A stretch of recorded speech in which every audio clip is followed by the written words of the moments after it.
So మొన్న Monday అయితే almost 572 పాయింట్లు మార్కెట్ కోల్పోయింది. సో మళ్ళీ ట్యూస్డేకి కొంత కొంత బౌన్స్ బ్యాక్ అయింది అనిపిస్తుంది కదా. ఏంటి మార్కెట్ ర్యాలీ ఏంటి అసలు? So FII selling as usual బాగానే కంటిన్యూ అవుతుంది. సో మనం మార్కెట్లో చూసుకున్నా కానీ నిన్న కూడా విపరీతమైన సెల్లింగ్ అయితే మనకు ఎఫ్ఐఐ సైడ్ అయితే యాక్టివిటీ కనిపించింది.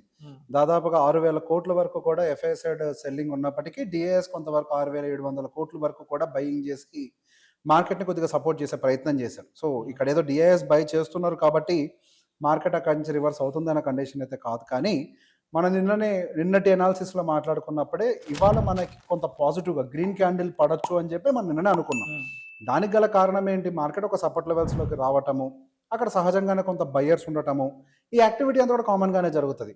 సో ఇక్కడ చార్ట్లో చూస్తున్నట్టుగా మనకి ఏదైతే సపోర్ట్ ఏరియా ఉందో, సో బేసిక్గా సపోర్ట్ ఏరియాని ఇవాళ ఎగ్జాక్ట్గా కొంత నెగిటివ్లో ఓపెన్ అయినప్పటికీ, స్లైట్ నెగిటివ్లో ఓపెన్ అయినప్పటికీ ఆల్మోస్ట్ మనకి ఓపెనింగ్ దగ్గర నుంచి వన్ సింగిల్ డైరెక్షన్లో మార్కెట్ పైకి రికవర్ అయ్యే ప్రయత్నం అయితే చేసింది.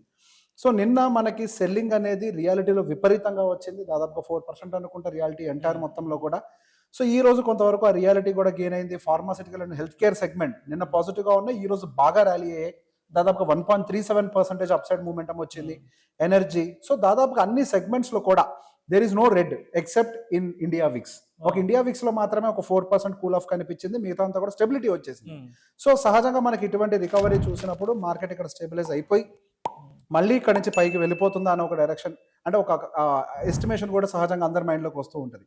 సో ఇప్పుడే మనకి టెక్నికల్ అనాలిసిస్ అనేది కొంచెం పర్ఫెక్ట్గా పనిచేస్తూ ఉంటుంది.